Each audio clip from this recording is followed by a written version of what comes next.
ոչ մի պետական մարմին այսօրվա հեծին չի պատժում, անգամ թող չնեղանան ոչ մեկ, վախենում են մոտենալ,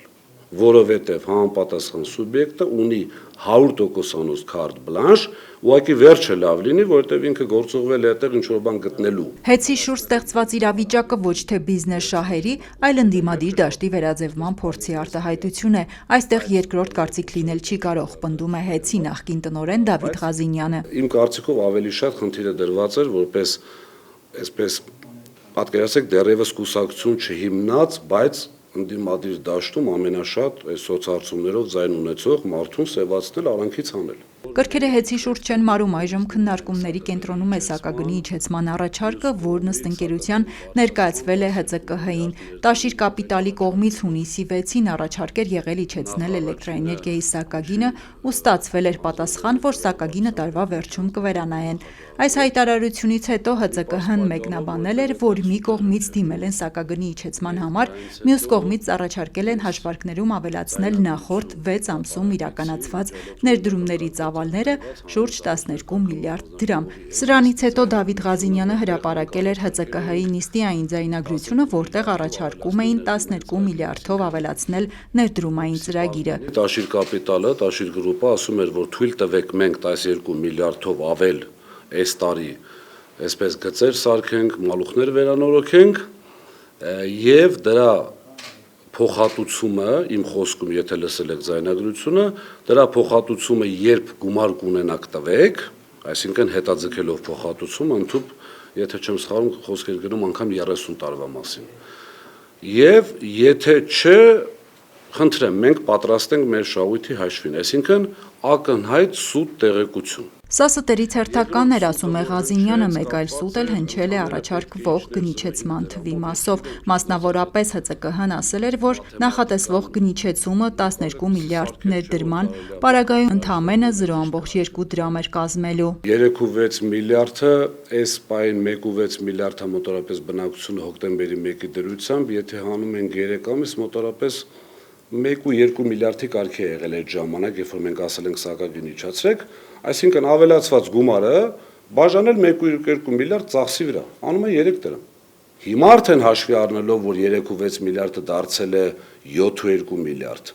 իսկ բնակչության ծախսը 1,6 միլիարդ, այդ դեպքում 7,2 միլիարդը պետք է բաժանել 1,6 միլիարդ։ Իշխանությունները որոշել էին այս գնիչեցումը ավելի ուշ իրականացնել իրենց լավ աշխատանքին վերագրելով, բայց ծրագրերը խափանվեցին, ասում է Դավիթ Ղազինյանը։ Այնինչ արվում է հիմա, անգամ հանցակազմ պարունակող գործունեություն է որակվում, մասնավորապես պետական համակարգում աշխատող մարդիկ Հայաստանում զարգացրել են, այսպես ասած, էներգետիկական շուկան, ավելի պարզ ասած ձևավորվել են թրեյդերներ, միջնորդ կազմակերպություններ, որոնք վաճառում են կիլովատներ խոշոր սպառողներին։ Դրա հետևանքով 2023-ից 2025 թվականների ընթացքում շուրջ 30 միլիարդ դրամ դուրս է եկել համակարգից։ Հոսանքը գնվել է այդ թրեյդերներից։ 30 միլիարդ դրամը դուրս չգալու դեպքում,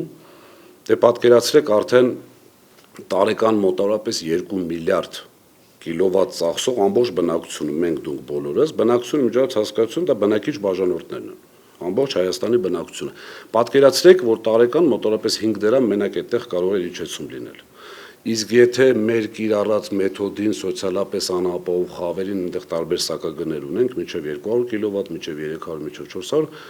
ամենասոցիալապես անապահով խավին կարելի էր ընդհանուր մոտեցնել անվճարին։ Դավիթ Ղազինյանը անդրադարձել է նաև Մասիսի ցանցում տեղի ունեցած աղմկահարույց դեպքին, երբ արևային էներգիայի սպառման հաշվարկում գրանցվել է կոպիտ խախտում, ինչը ըստ նրա դիտավորությամբ կատարված գողություն է։ Ղազինյանը պնդում է, որ իր օրոք նման դեպքերում, եթե դիտավորություն էր լինում, տեսուչն անմիջապես ազատվում էր աշխատանքից, իսկ այս դեպքում ոչ մի տեսուչ չի ազատվել, միայն ցանցի պետն ու տեղակալը, մարդիկ, ովքեր ուղիղ կապ չունեին դրա հետ։ Սա հիմք է տալիս ենթադրելու, որ իրական մեղավորները պաշտպանված են, քանի որ գործել են գործող համակարգի հրահանգով։ Հաջորդ խնդրահարույց թեման էլ, որին Ղազինյանն անդրադարձավ, տենդերների թեման է։ Մի առիթով նշել եմ, որ